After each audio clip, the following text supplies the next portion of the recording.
किसी आदमी को गिराना हो, गिराने के बाद सीखने के नहीं है, पर बोले तुम तो बड़े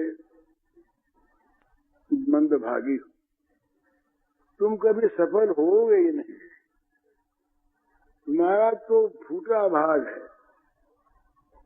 तुम्हारे में अकिल है ही नहीं, तुम किसी काम को कर सकते ही नहीं। इन विचारों को भरते भरते भरते उस बेचारे को ऐसा बना दे। शल्य ने ये काम किया महाराज। शल्य ने, ये शल्य थे माद्री के भाई, माद्री के भाई रहे, और ये आए थे। ये भी बड़ी सीखने की चीज है। मनुष्य सेवा से कितना वश में होता है, अच्छे व्यवहार से, ये इससे सीखना है।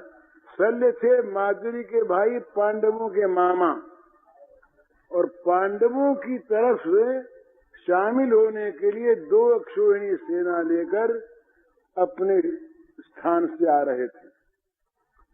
पांडवों ने समझा मामा जी आ रहे हैं, आ ही जाएंगे, कौन उनकी खातिर वातिर करनी है। दुर्योधन स्वार्थी थे, पर बड़े नीति निपुण थे। दुर्योधन के राज्य में प्रजा दुखी नहीं थी, कौरवों से, पांडवों से बैर था, वो अलग चीज।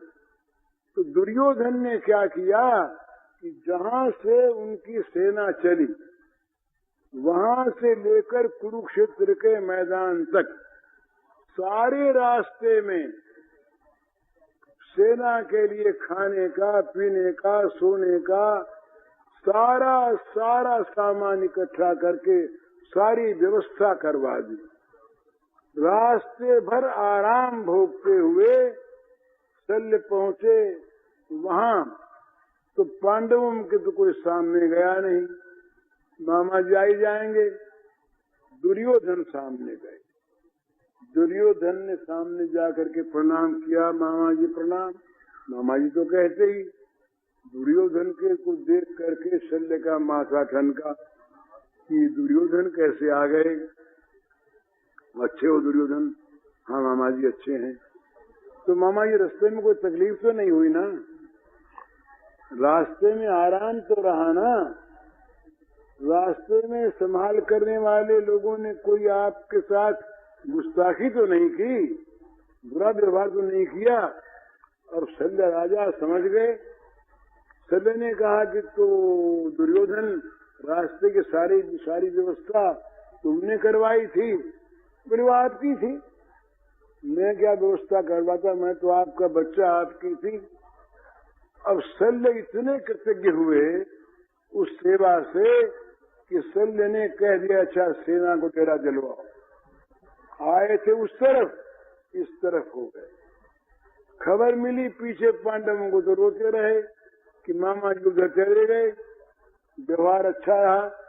तो ये जब शल्य को प्रणाम करने आए युधिष्ठिर, युद्धारंभ के समय भीष्म को प्रणाम किया, द्रोण को किया, कृप को किया, आशीर्वाद लिया। उसके बाद आए ये शल्य मामा के पास, युधिष्ठिर महाराज, मामा जी प्रणाम, आशीर्वाद चाहता हूँ, युद्ध में आज्ञा चाहता हूँ। बोले बेटा तेरी जय हो। ये तो कहना ही पड़े। बोले जय कैसे होगी मामा जी, आप इस तरफ? बोले भाई मैं इस तरफ आ गया, मैं तो इनके दुर्योधन की सेवा से इतना दब गया कृतज्ञता से कि मैं हगा, और जब तक मैं युद्ध में शामिल हूँ बेईमानी करूंगा नहीं, लड़ूंगा इसी तरफ से। लेकिन तो बोले जय कैसे होगी? बोले जय तो तुम्हारी होगी, अब आशीर्वाद दे दिया मैंने, नहीं तो नहीं होती, नहीं होती। भीष्म ने यही कहा, द्रोण ने यही कहा। इसमें देख सीखने की बात है। ये प्रणाम करने से महाभारत का इतिहास पलट गया। भीष्म ने कहा कि तुम अगर प्रणाम करने नहीं आते, तुम युधिष्ठिर, तो तुम हार जाते, मैं शाप दे देता। अब तुम्हारी विजय होगी, मेरी मृत्यु मैं बता दूंगा। द्रोणाचार्य ने यही आशीर्वाद दे के कहा कि तुम्हारी जय होगी, तुम अगर ना आते तो मैं शाप दे देता, अब मेरी मृत्यु तुम्हें बता देता हूँ, मुझे शोक का समाचार सुना देना, मेरे हाथ से हथियार गिर जाएंगे, फिर कोई मेरा सिर उतार ले। कृपाचार्य ने कहा कि मैं युद्ध छोड़ के चला जाऊंगा, रहूंगा नहीं। शल्य मामा ने कहा कि अच्छा भाई, एक तुम्हारी सहायता करूंगा मैं। जिस समय कर्ण सेनापति होंगे उस समय कर्ण को आवश्यकता होगी अर्जुन से युद्ध करने की, और अर्जुन से युद्ध करने में अर्जुन के रथ आंकने वाले हैं श्री कृष्ण। वो जैसे इस कला में निपुण है वैसा निपुण मेरे सिवा और कोई है नहीं। इस कला को मैं ही जानता हूँ। युद्ध में उस काल के युद्ध में सारथी बड़े महत्व की वस्तु। सारथी मूर्ख अभिरथी को मरवा दे। बड़ा निपुण सारथी होना चाहिए कृष्ण के सरीखा। तो बोले उस समय ये मेरे पास आवेंगे, मेरे सिवा को चारा नहीं, तब मैं तुम्हारी सहायता करूंगा। तो जब कर्ण सेनापति बनने लगे तो कर्ण ने कहा दुर्योधन से कि सेनापति तो मुझे बनाया ठीक, रथ कौन आगेगा मेरा? मेरे रथ हाँकने वाले बहुत से काम नहीं चलता। मुझे लड़ना है केवल अर्जुन से, और अर्जुन के रथ हाँकने वाले श्री कृष्ण है। मुझे तो उसी प्रकार का सारथी चाहिए। तो बोले महाराज वैसा कहाँ से लाऊंगा? कृष्ण ही बोले शल्य है, किसी अंश में वो है। तो बोले शल्य तो बराबर का राजा, उससे कहें कैसे कि तुम घोड़े हाँको? बोले न कहो तो चलो हम सेनापति नहीं बनते। अब दुर्योधन बेचारा आफत में पड़ा, गया शल्य के पास। बोले मामा जी बड़ी विपत्ति आ गई है, आपसे सहायता लेनी है। शल्य तो समझ गए क्या सहायता लेनी है। बोले छोटा काम कैसे आपसे कहें, लेकिन इसके बिना तो काम चलेगा नहीं। अब तो आप ही को प्राण बचाने हैं, युद्ध में विजय सारी आपके हाथ है। बोले करना क्या है? बोले वो कर्ण के घोड़े हाँकने का काम महाराज। श्री कृष्ण के मुकाबले में आप ही और कोई है नहीं। हाँ बोले घोड़े हाँकूंगा, लेकिन मेरी एक शर्त है, मैं कर्ण को कुछ भी कहूँ, कर्ण कुछ भी बदले में न बोले, कोई क्रिया न करे कर्ण, मन में उसके जो कुछ भी आवे तो मैं घोड़े हाँकू, नहीं तो नहीं। अब महाराज गरज अपनी। दुर्योधन गए कर्ण के पास। बोले वो शल्य तो यूं कहते हैं, बोले कुछ भी कहे घोड़े तो हाँकेगा। मान लीजिए बात, मान ली गई बात, शर्त मान ली गई। अब जब कर्ण रथ पर सवार हुए तो लगे घोड़े हाँकने, यूं मुंह करके बाएं तरफ बोले अरे कर्ण तू सियार ये सिंह के साथ युद्ध करने जा रहा है?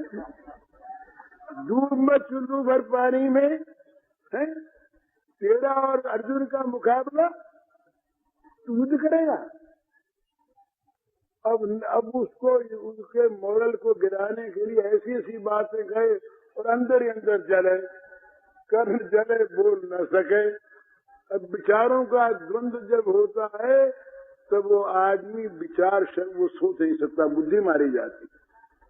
तो ये सहायता की करने, तो विचारों का एक जगत होता है, विचारों का जगत होता है। तो विचार के द्वारा ये करे पहले कि हमारा कुछ है ही नहीं, ममता जगत में से विचार के द्वारा निकाल दे और ममता की सारी वस्तुएं भगवान की मान ले। और है असल में यही बात, जितनी वस्तुएं हैं संसार में ये हमारी कोई है ही नहीं। हमने मिथ्या निश्चय कर रखा है, अपने विचार में दृढ़ हो गए हैं कि हमारा है, ये हमारी धोती, हमारा घर, हमारा मकान, हमारी जमीन।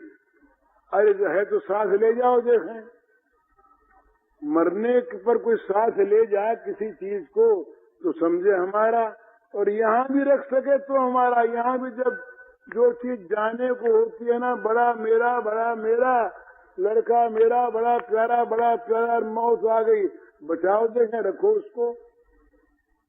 तो कोई चीज मेरी है नहीं,